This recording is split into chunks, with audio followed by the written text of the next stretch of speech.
Wednesday. Came home a little bit early. It's my wife's day off, so we're gonna come hang out with the wife. We're gonna go see a movie. We're gonna see The Accountant too. That'll be kind of fun.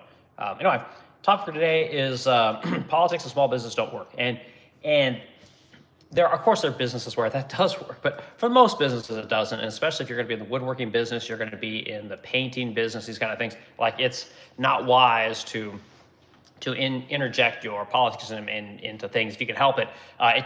It potentially can segregate groups of people, and you just don't want to do it. As someone who relies on sales, right? As someone who has to have a palatable product, right, or a palatable service, you don't want to be that guy or that woman or whatever it might be, because people are gonna go someplace else if they know exactly how you lean on specific kinds of issues. You just want to project a good product, provide a good service, provide a good product, and give your customer a good experience, right? And if they want to, interject some of that kind of stuff in discussions, you can throw some things out there. But for the most part, when it comes to dealing with the public in general, your business perception, your product perception, all these kind of things, it's generally not wise to interject politics into those things. And I've got a couple examples that I wrote down of companies that have done this and people that have kind of pontificated on politics as it pertains to small business. And there's some great examples as to why you shouldn't do this. And generally, it's going to lead to a better experience for you and for your customers, right?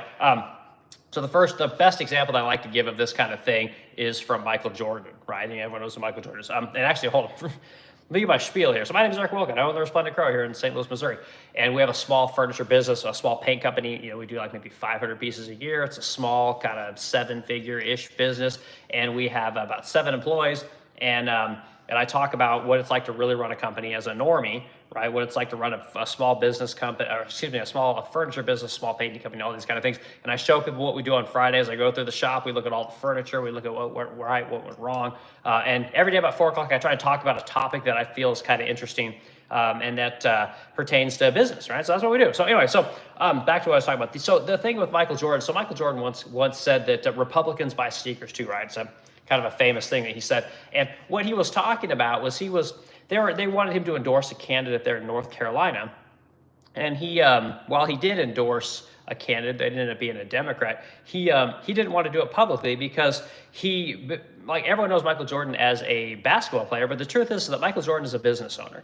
And Michael Jordan, when he started his career, signed a deal with Nike. Well, that deal was for basically ownership of the Jordan shoe, right, which later became Jordan the brand, and he got a percentage of that, right? So the more sneakers he sold, the more money he made. And if anyone knows anything about Michael Jordan made 100 times more on his shoe and Jordan brand than he made playing basketball, right? There's no other sponsorship that was more important to him than that Nike sponsorship, right? Which led to the Jordan shoe brand and the Jordan apparel brands, very profitable company. And anyway, that's why he never commented on politics. He didn't want to risk losing potentially half of his buyer base, right, because of his political opinion. He didn't see any value in it. And that's the thing about politics and business. Like, you just don't want to run the risk of alienating people because it may lead to nothing. I mean, no one may ever know. It may not be a big deal to people, but the fact is that you don't know. So you want your product or your service to be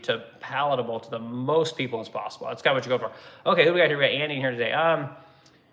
Andy, oh God, do you believe in God? Oh goodness gracious. Of course, I don't have much of a belief in religion per se. My whole family is religious, and then I have kind of a weighted belief. Like, if you're a good person in your life, there'll be good things after your life. If you're an asshole in your life, the bad things are going to happen to you. That's kind of how I believe. We came from something, I don't know what, but anyway, not really a religious discussion. But anyway, I appreciate you adding to the comment. Hit the like button and add to the discussion, please. Let's see here. Okay, we've got Andy in here. Andy, good. Oh, from Germany. All right, man. Cool. Yeah, Germany, this is just such an amazing country, by the way. I've never been there, but I'm a Wilkin, so my name is German, and I would love to go to Germany. Anyway, we're talking about politics and business, right? If you want to be a small business owner, you want to sell a product, you want to sell a service, it's best to leave the political projection, in the back seat. And I just gave the example of Jordan and how he doesn't put politics into his business because he knows that Republicans buy sneakers too. Everybody buys sneakers. So why would you want to potentially alienate half of your buyer base? So then it's a good thing to live by. And it's just, there's no sense in trying to run a business or be sell a service with one hand tied behind your back, right? Okay, more people coming in. Isabel, hi Isabel, good to see you. Dana Coas in here. Can you rate my slush cup? I don't know what the hell that even means, dude. But that's cool. We got Farrell in here, so good to meet you. Anyway, we're talking about politics and business today. Okay, so another thing that there's a term that we kind of hear a lot of is this whole go woke, go broke thing, right?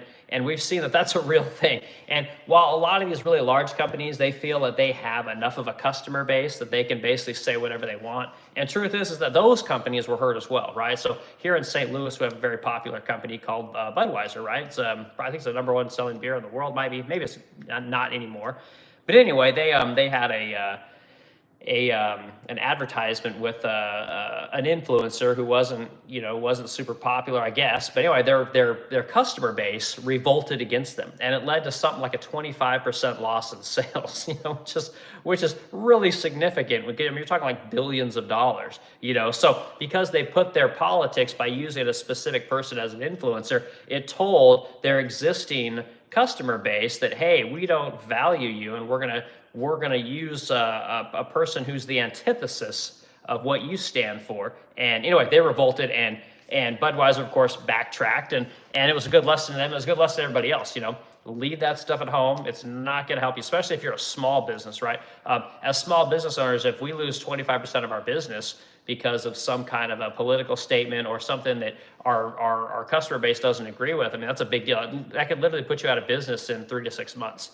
So a small business can only have a drop in sales that much for so long. They run out of cash. Small businesses don't have the capital that a large company like a Budweiser would have. So anyway, okay, we got Andy in here. Andy, good to see you, man. Again, everyone hit the like button. Okay, I just saw a report about Trump. Where's here? I don't know what you're saying there, Andy. There's a lot of reports about him. So anyway, so the whole go woke, go broke thing is a real thing. And again, it's just best to, if you're going to market for your product, you're going to use people to push your product, just understand who your customer is, who you want your customer to be, and use people accordingly. It's all kind of common sense, but again, this is what I thought I would talk about today. I try and pick something every day at 4 o'clock, and this is what we talk about, and we kind of see what people have to say about it, and if people have their own anecdotes or their inputs, add to the discussion. I appreciate it that everyone's here. Okay, another thing I wrote down was this a long time ago. We ended up boycotting France, the country of France, right? And we have things here in America that use the word, France, or use the word French. And it was real popular for a while for people to, we didn't want to call fries French fries anymore, which is what, we called them forever. So here in America, we changed it to freedom fries, which was really funny. And the truth is that it stuck for a long time. And over here in America, France has always kind of had a little bit of it's kind of been a tug and a pull between America and France, basically because of World War II is kind of where I think it started. America is a very, what's the word I'm looking for? We're a very bold country, right?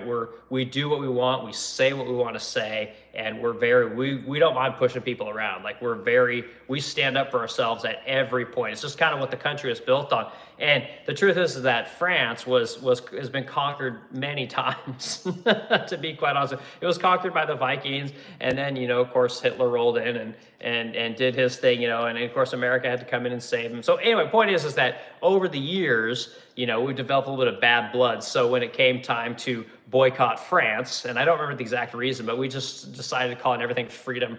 Anything that had the word France in it was called freedom. So point is that you don't want to put your politics out there. You don't want to alienate people that could potentially buy your product or do business with you because you have a super specific belief, So I thought that was pretty funny, And then here recently we had the whole Target thing. I think you guys remember the thing that the Target was pushing these weird clothes, like LGBT clothes and stuff like that, and they got a big kind of pushback from that. That really hurt their stock price and their revenues.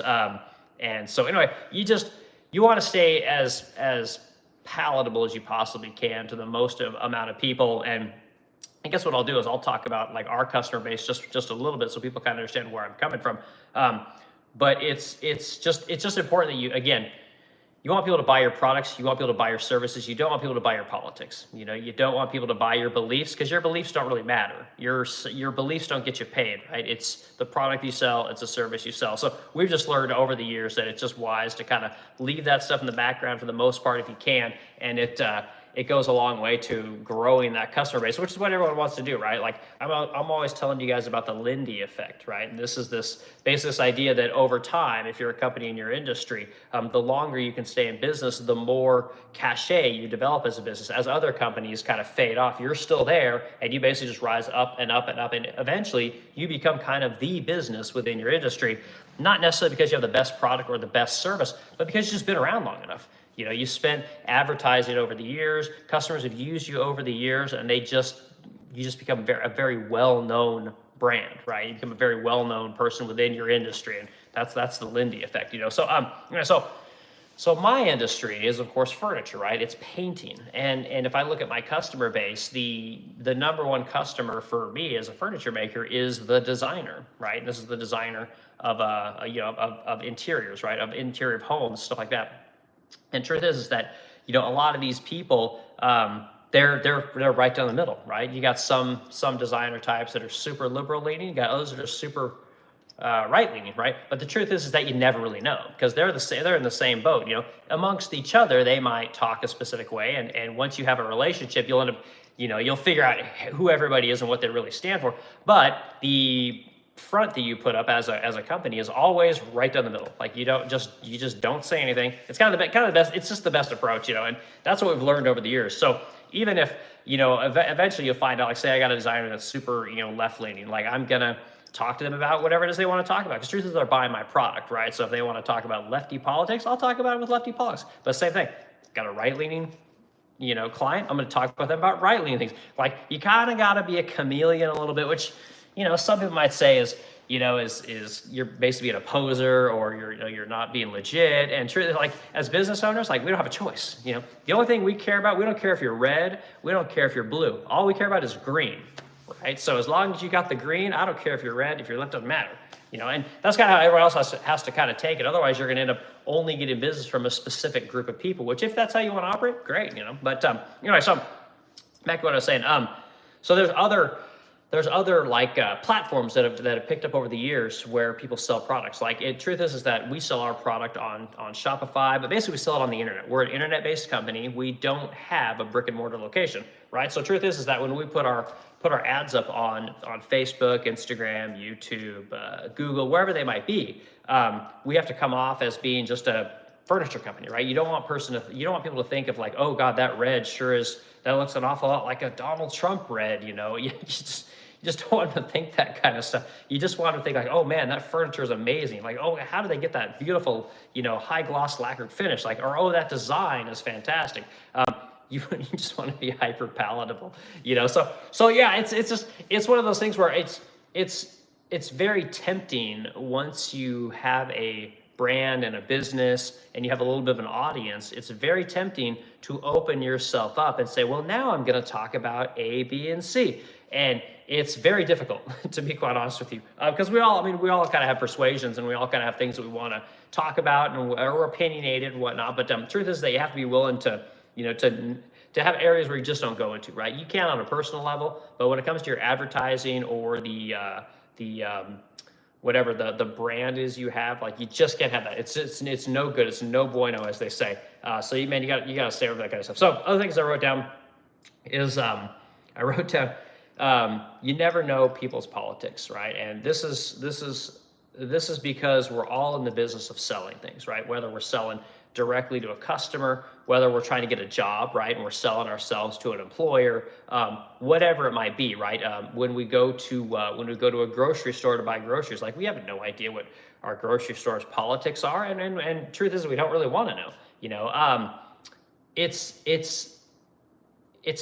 really important if you want to grow a business, right? You want to develop a product, you want to get away from working for somebody else, that you give yourself the best opportunity to do that, you know, and the best opportunity to do that is obviously to not, you know, feign one way or another. It's just to put out a good product, put out a good service, and above all, give a good experience to the people that are buying your product or service. And And that's what you got to do. And you got to leave the political stuff in the background, and especially today when it's so, everyone has an opinion about everything.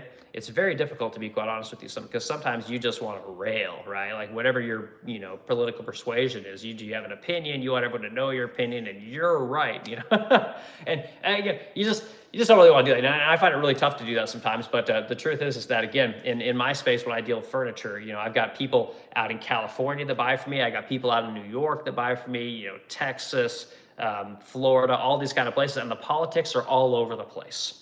Right, and it's very difficult to pigeonhole people, because there's so many clients where they come and bought stuff from me, and you kind of get an idea. You're like, this person's pretty hoity-toity, and they're pretty like foo-foo. They clearly do their hair and nails and makeup, and they just look like the housewives of New York, something like that. They come in, and then before you know it, like they're just talking about how everyone's a loser, and taxes are too high, and they're tired of this stuff. They send the military to go get everyone, and you're just like, whoa, like what? Where'd that come from? And then it can go the other way as well. Super conservative, kind of timid, older woman, and you're just like, sure, she's some kind of a liberal type person, or a conservative type person. Come to find out, she's super liberal on things. It cuts both ways. You just never know. So again, if you're gonna get to this place where you want to make a product or service for somebody, like you're just gonna have to learn to dial it way down, if it's not on a personal level, and just avoid that temptation to be a know-it-all, right? Avoid that temptation to be right. Because it's no bueno, and I've seen it as a very small company, as a medium-sized company, and then going back to being a very small company. It's just never helpful. So that's kind of my advice on this particular topic. Like it's just one of those deals where you're just gonna have to sit back, and even when people are saying the dumbest things and you don't agree with any of it, the point is that we all agree that we want to get paid. So as long as they got a credit card or a checkbook or cash or Venmo or Zelle or whatever, like I'll agree with anything anybody says as long as they pay me.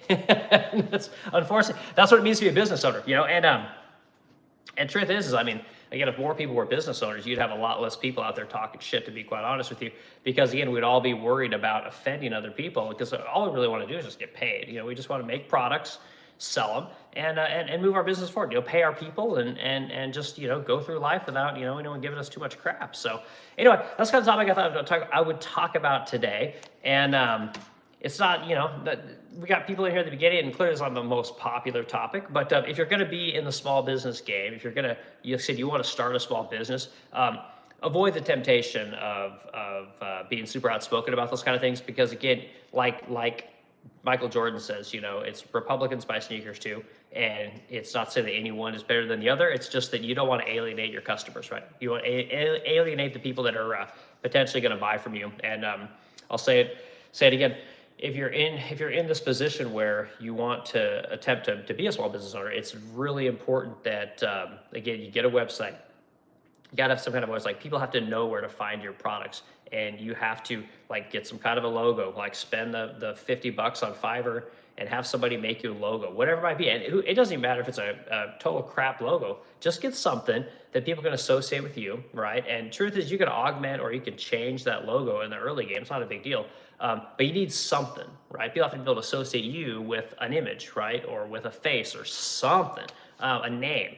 And you got to get that. So you got your website, you got your logo, you got to obviously have a product. I'm assuming everyone has a product, right? But then you got to have some kind of a good website, right? You have to, get on Square, get on, what's the other, not Square, Shopify or Squarespace, right? Those are the kind of the two big ones. There's also Wix. Wix is a good one. You're gonna have to learn how to develop a website, and you can pay people to do this for you. If you get on, like I said, Fiverr is a great resource. A lot of people, Fiverr was kind of really popular during COVID, but I don't know if people talk about it enough, but people do all kinds of things. If you need 3D modeling done, if you need video editing, right? You want to learn how to edit videos and stuff like that. You get on guys with Fiverr, they'll show you how to do this stuff. They'll do it for you, and then you can look at exactly what they did, and you can kind of back in, learn how they do all this stuff. And it's a great way to learn how to edit videos and make content and stuff like that. But you have to have that website, right? You gotta have a logo. You gotta have some kind of a good name for your company, all these kind of things, and then you got to learn about the whole sales and marketing thing, which is the component that I always struggled with the most as a business owner. I still struggle with. Like, thank God I have my wife. But you're gonna have to learn to make ads that speak to people, right? And this is part of what we're talking about today. Like, you don't want to really inject politics, especially when it comes to advertisements, because you'll just turn off half the people right away.